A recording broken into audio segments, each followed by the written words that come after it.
নিজের টাকায় কিনা জিবি ও মিনিটের মেয়াদ থাকবে কেন? এসসি গ্রহণ করেছে, তাই না?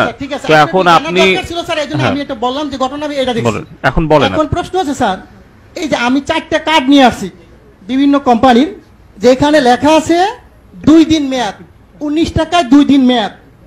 এটা হচ্ছে বাংলালিংক। এখন আছে 19 টাকায় আপনার 24 ঘন্টা মেয়াদ রবি, আর এয়ারটেল আছে 19 টাকায় 31 দিন 3 দিন মেয়াদ, আর গ্রামীণে 2 দিন মেয়াদ। আমার প্রশ্ন হচ্ছে এই জিনিসগুলো কি স্যার পয়সা যায়? এটির মেয়াদ থাকবে কেন?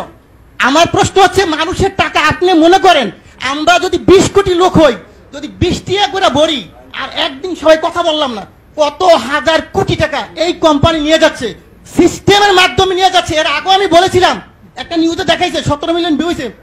ওদিন থেকে উচিত ছিল এই সিস্টেমটাকে বাংলাদেশে বন্ধ করে দেওয়া। আমি বারবার বলেছি গরিব মানুষ ভিক্ষা করে, সে 20 টাকা ভরে, আপনি হয়তো জানেন না।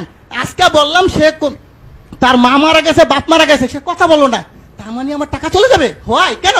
এই গ্রামীণ ফোন কোম্পানি বা অন্য কোনো কোম্পানি এরা কারা? এরা আপনাদেরকে না জানে হাজার হাজার কোটি টাকা সিস্টেমের মাধ্যমে নিয়ে যাবে। এটা কিন্তু স্যার সহ্য করার মতো না। প্রথম প্রশ্ন হচ্ছে এটাকে আজকের মিটিং এর পর থেকে কিছুক্ষণ পরের মতো আপনারা দিবেন, যাতে বাংলাদেশের কোন জনগণের একটি টাকা যাতে না যায়। এটা আমার দাবি। কত হাজার কোটি টাকা আপনি এই ব্যবসাটা আমাকে দেন, লাইসেন্সটা আমাকে দেন। আমার যে ব্যবসায়ী আছে 15 লক্ষ বাংলাদেশ, আমি কিন্তু লাইসেন্সদারি প্রতিষ্ঠান, আমরা এফবিসিসি এর মেম্বার। এই লাইসেন্সটা আমাকে দেন, আমি বাংলাদেশে ব্যবসা করি। এই টাকা আপনার সরকারি খাতে কত টাকা লাগে আমি দিব, এই কোম্পানিকে পাচার করার জন্য দিব না স্যার। এই জনগণের টাকা পাচার করে তারা নিয়ে দেবে, এটা আমি দিতে রাজি না। কিন্তু আমাকে মেরে ফেলেন, কোনো আপত্তি নেই। সো এই টাকা পাচার করার কোনো সিস্টেম নাই স্যার। আরেকটা জিনিস আপনাকে বলবো স্যার, আপনি যেটা আজকে পেয়েছে আমি ভাগ্যবান যে আপনি শুনবেন। আমরা যখন এই ব্যবসা শুরু করি 27 টাকা কমিশন ছিল, 27 টাকা। স্যার সরকারি কর্মকর্তা যিনি 2000 টাকা বেতন পেয়েছে, তার বেতন এখন 20,000 টাকা। কিন্তু এখন কত স্যার? আমাদের কিন্তু সেই 27 টাকাই রাখছেন। আমাদের কি কমিশন বাড়বে না স্যার? আমার প্রশ্ন হচ্ছে আপনারা অবশ্যই একটু কমিশনের ব্যাপার ব্যবস্থা করেন, যে এদের একটু ব্যবসা করে তারা। আমরা সবাই শিক্ষিত ছেলে স্যার, এখানে প্রায় 15 লক্ষ ব্যবসা করি।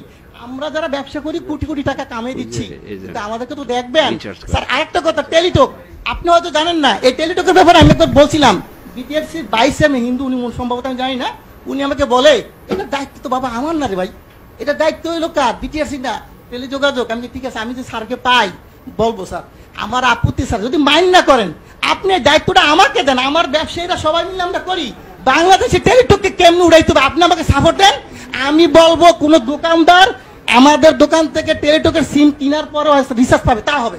টেলিটক উন্নয়ন কেন্দ্র করতে হয় স্যার। আপনি যদি কোনো ধরনের সিস্টেম থাকে আপনি বলেন যে বলে এমনি সহযোগিতা করে, আমি করতে বাধ্য আপনাকে। আপনি যেভাবে চান টেলিটক অবশ্যই উন্নয়ন হবে। টেলিটককে গ্যাফরাইকে, আমাদের দেশি প্রতিষ্ঠানকে গ্যাফরাইকে অন্য কোম্পানিকে উড়াই দিব, আর এরা টাকা পাচার করে নিয়ে যাবে স্যার, এটা মেনে নেওয়ার মতো না। অবশ্যই আমি চাবো, আমি অনেক কথা বলতাম স্যার, কিন্তু আজকে বললাম না। এই বিষয়টা আমি চাই যে আপনি টেলিটকের উন্নয়ন করেন, দেশের টাকা দেশে থাকুক। আর এই গ্রামীণ কোম্পানি বা অন্যান্য কোম্পানি মিনিট যে সিস্টেম করে নিয়ে যাচ্ছে, এটা স্যার বন্ধ করে দেন আজকে থেকে। 100% যুক্তিসঙ্গত কথা পাই। আপনি একটা মানুষ যে কিনা সঠিক চুরির ব্যাপারে আপনি সত্য কথা বলেছেন, ঠিক এই কথাটা বিদ্যুৎ মিটারের ব্যাপারও বলেন। যারা কিনা আমাদের মতো সাধারণ মানুষদেরকে ঠকাচ্ছে, তাদের আসল রহস্যটা ফাঁস করা উচিত। এই ভাইটা যে প্রশ্নগুলো করেছে, এই প্রশ্নটা করার উচিত ছিল আমাদের টেলিযোগাযোগ মন্ত্রী। কিন্তু তারা কি করছে? তারা তো সিস্টেমে এই কোম্পানির সাথে বিক্রি হয়ে আছে। 2450 কোটি টাকার বিনিময়ে এই জনগণের কাছ থেকে হাজার হাজার কোটি টাকা ছিনিয়ে নিয়ে যাচ্ছে। আর এটাই হচ্ছে আমাদের মন্ত্রীদের কাজ।